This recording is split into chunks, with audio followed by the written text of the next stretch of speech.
नेपाली दिदीबहिनी तथा दाजुभाइहरू, जनता र राजाको संयुक्त प्रयत्नबाट 75 वर्ष अघि नेपालमा प्रजातन्त्रको मिरमिरे घाम उदाएको सुखद दिवसको सम्झना गर्दै हामी सबै नेपालीलाई हार्दिक शुभकामना व्यक्त गर्दछौँ।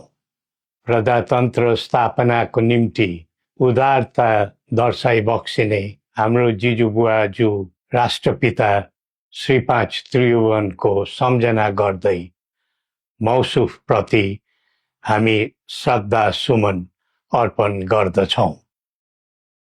प्रजातन्त्रका निम्ति जीवन दान दिने ज्ञात अज्ञात शहीदहरू र प्रजातन्त्रका लागि क्रियाशील रहने सबै पात्रहरूप्रति पनि हामी श्रद्धा भाव व्यक्त गर्दछौँ।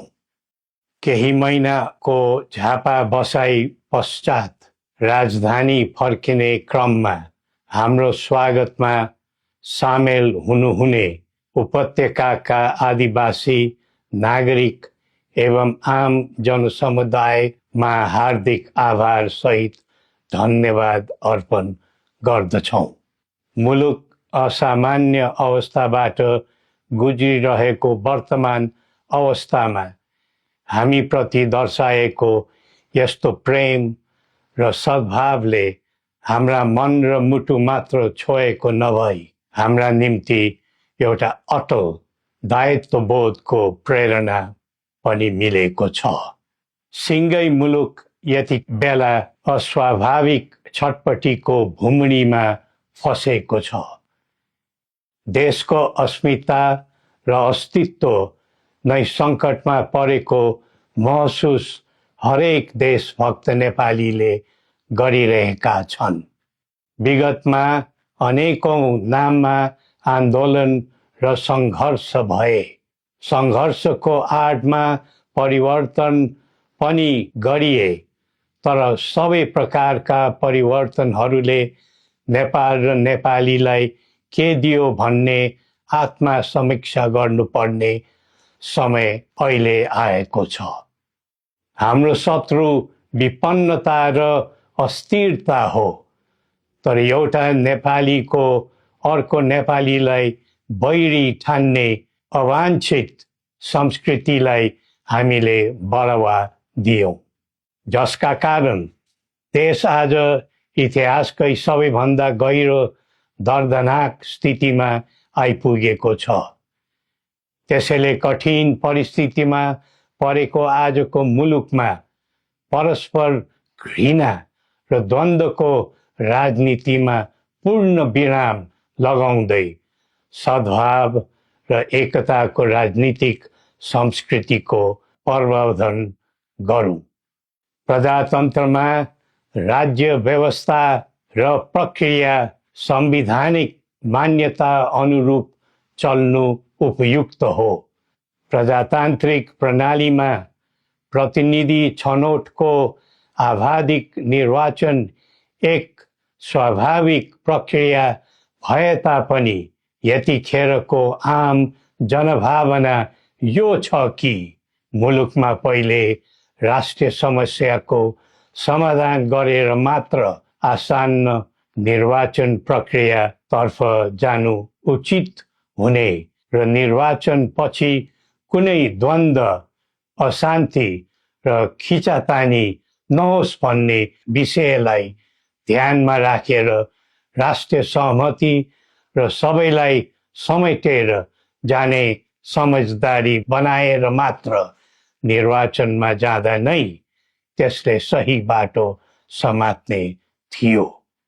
वर्तमान अवस्थामा अधिकार मात्र खोज्ने तर कर्तव्य नसोच्ने प्रवृत्ति मौलाइरहेको यस्तो दुःखद परिस्थितिमा आलो पालो भाग लगाएर खाउँ भन्ने सोचले होइन, मिलेर काम गरौँ भन्ने कर्तव्यबोधले मात्र मुलुकलाई नयाँ गति दिन सकिन्छ। प्रजातन्त्रमा जनता आफै जागरुक बनेर समाज र राष्ट्र सेवाको सत्कर्ममा अग्रसर हुनु पाउनु पर्ने हो, तर कसैलाई खुसी पार्नु पर्ने अनि कसैबाट तोकिनु पर्ने आध्यात्मिक व्यवस्थाको जन्जिरमा बाँधिनु परेको छ। देशको भू बनोट तथा समाजको प्रकृति सुहाउँदो व्यवस्था र प्रणालीले मात्र दिगो र सकारात्मक परिणाम दिन सक्छ। आम जनताको समग्र हित हुने तथा विश्व सामु नेपालीको उच्च शिर हुने व्यवस्था नै प्रजातान्त्रिक व्यवस्था नेपाललाई सुहाउँछ। कुनै व्यवस्थाको राम्रा र असल पक्षहरू टिप्नु र राख्नु पर्छ। जुनै व्यवस्थाको नराम्रो र खराब पक्षहरू हुन्छन् त्यस्तालाई फाल्नु र फ्याँक्नु पर्छ। त्यसैले विश्वका कैयौं राष्ट्रहरू पहिले आफ्नो देश, पहिला आफ्नो जनता र पहिला आफ्नो आवश्यकता भन्दै त्यही प्राथमिकतामा प्रजातन्त्रको पाइला बसाइरहेका छन्। हो, हामीले पनि हाम्रो धरातलीय यथार्थमा उभिएर प्रजातन्त्रको प्रयोग, परीक्षण र प्रशोधन गर्दै जानु पर्दछ। नेपालको एकीकरण, प्रजातान्त्रिकरण र आधुनिकीकरण सँगै जनताको बदलिदो चाहना र आवश्यकतालाई ध्यानमा राखेर समानुकूल परिवर्तन र परिमार्जन गर्दै आम जनताको दैनिक कामकाज सहज र सरल बनाउँदै जानुपर्ने आजको पहिलो आवश्यकता हो। प्रजातन्त्रमा सबै थरी विचार, सबै थरी संस्कारको आधार हुनु पर्दछ। सबैले सबैलाई कदर गर्ने समन्वयकारी गुणबाट नै सामाजिक मूल्यको प्रजातन्त्र दिगो र दरिलो हुन्छ।